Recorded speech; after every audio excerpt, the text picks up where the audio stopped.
গেছে, সামনে ভবিষ্যতে মুহাম্মাদের ধর্মকে প্রচার করে মুহাম্মদ তো সারা জীবন দুনিয়াতে বেঁচে থাকবে না, এইবার মুহাম্মাদের ধর্মও শেষ, মুহাম্মাদের বংশও শেষ, মুহাম্মাদের পরিবারও শেষ। পড়েন নাউজুবিল্লাহ।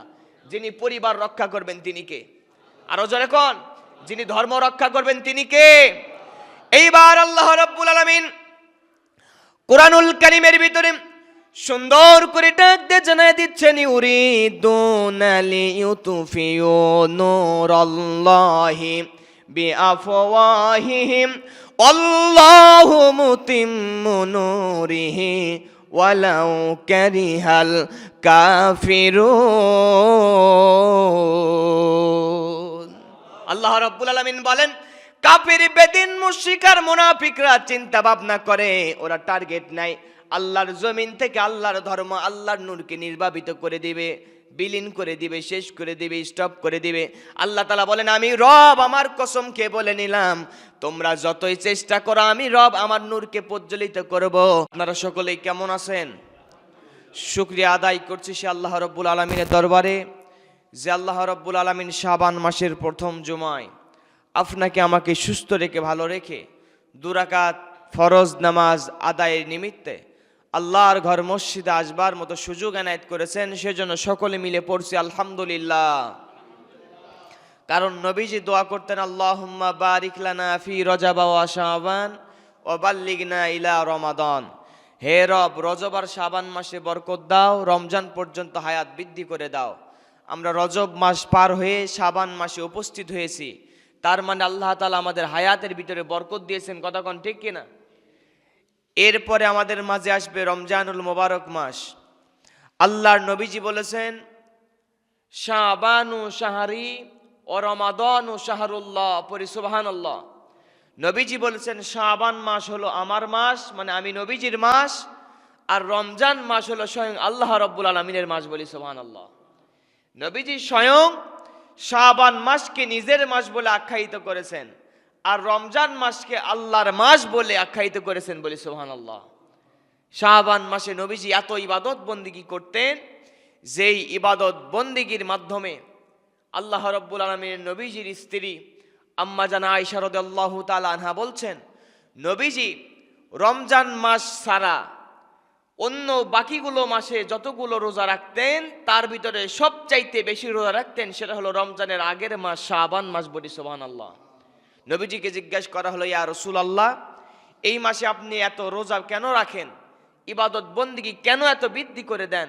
নবীজি বলছেন, এই মাসের পরে রমজান মাস আসবে, আর এই মাসেই বান্দার আমল নামাগুলো রবের কাছে পৌঁছে দেওয়া হবে, বলি সুবহানাল্লাহ। এই জন্য নবীজি শাবান মাসে ইবাদত বন্দিগি তিনি বেড়ে দিতেন। আমরা আমাদের বাস্তব জীবন ইবাদত বন্দিগি বেড়ে দেব ইনশাআল্লাহ। তাহলে আমরা জেনেছি শাবান মাস আগামী 14ই ফেব্রুয়ারিতে শাবান মাসে যে দীর্ঘতম একটি রাত্রি রয়েছে, ফজিলতপূর্ণ রাত্রি, সেই রাতের নাম হলো লাইলাতুন নিসফে মিন শাবান। তার মানে আমরা যেটা বুঝি বাংলা ভাষায় সেটা হলো শবে বরাত। সেটা কি? শবে বরাত। আমরা মনে রাখবো, আগামী 14ই দিবাগত রাত্রিতে, 14ই ফেব্রুয়ারি দিবাগত রাত্রিতে শবে বরাত অনুষ্ঠান অনুষ্ঠিত হবে ইনশাআল্লাহ। আমরা সেই দিনে শাবান মাস সম্পর্কে আবার বিস্তারিত আলোচনা শুনবো। আমা তৌফিকি ইল্লা বিল্লাহ। তাহলে শুকরিয়া আদায় করছে আর একবার, যে রব আমাদেরকে, যে রব, যে মনিব আমাদেরকে শাবান মাসে উপস্থিত হওয়ার মতো তৌফিক এনায়েত করেছেন। সকলে মিলে পড়ছি আলহামদুলিল্লাহ। নবীজির প্রতি দরুদ ও সালাম সকলে মিলে পড়ছি সাল্লাল্লাহু আলাইহি ওয়াসাল্লাম। সম্মানিত উপস্থিতি, আমি একটি সূরা তেলাওয়াত করেছি, সূরাটির নাম আপনারা বলতে পারবেন? ধন্যবাদ। সূরাটির নাম কি? কোরআন শরীফের ভিতরে অনেক বড় সূরা না সবচাইতে ছোট সূরা? সবচাইতে ছোট্ট সূরা। সূরাটির নাম সূরাতুল কাউসার। পড়ি আলহামদুলিল্লাহ। কাউসার কাকে বলা হয়?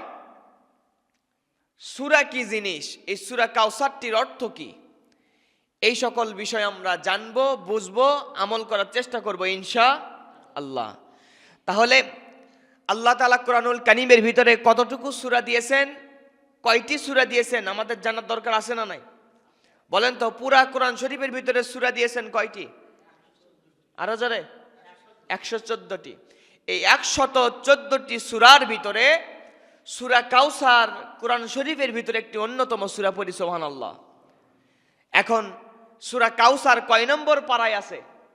30 নম্বর পারায়। কত নম্বর পারায়? 30 নম্বর পারায়। তাফসিরে মাজহারির লেখক বিশিষ্ট মুফাসসির আল্লামা সানাউল্লাহ পানিপতি রহমাতুল্লাহ আলাই তিনি লিখেছেন, একটি আয়াত একটি সূরার তাফসির করতে গেলে 5টি বিষয়ের প্রয়োজন। কয়টি? 5টি। 1 নম্বরে ওই সূরা বা আয়াতের সঠিক তেলাওয়াত, সহি শুদ্ধ তেলাওয়াত। 2 নম্বরে তার অর্থ। 3 নম্বরে তার ব্যাখ্যা।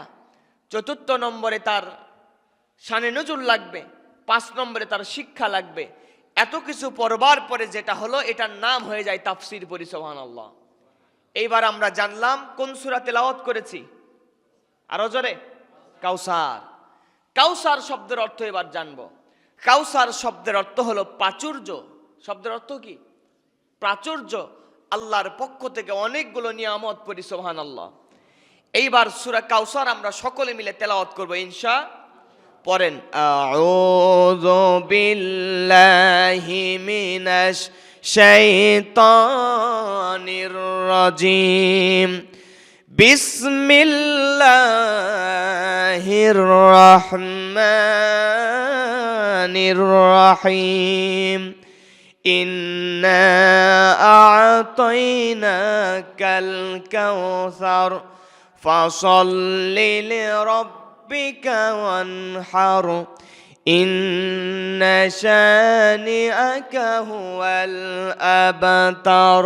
আল্লাহু আকবার। কোন আল্লাহর নবীজি হাদিস শরীফের ভিতরে বলেছেন, যেই ব্যক্তি কোরআনুল কারীমের একটি হরফ সেই শুদ্ধভাবে তেলাওয়াত করবে, যেই ব্যক্তি কোরআনুল কারীমের একটি হরফ উচ্চারণ করবে, নবীজি বলেন, মান করা হরফাম মিন কিতাবিল্লাহ ফালাহু হাসানাতুন, যেই ব্যক্তি আল্লাহর কোরআন থেকে একটি হরফ সেই শুদ্ধভাবে তেলাওয়াত করবে, আল্লাহ রাব্বুল আলামিন ওই বান্দা বান্দির আমলনামায় 1 থেকে 10টা সওয়াব ওই বান্দা বান্দির আমলনামায় লিখে দিবে।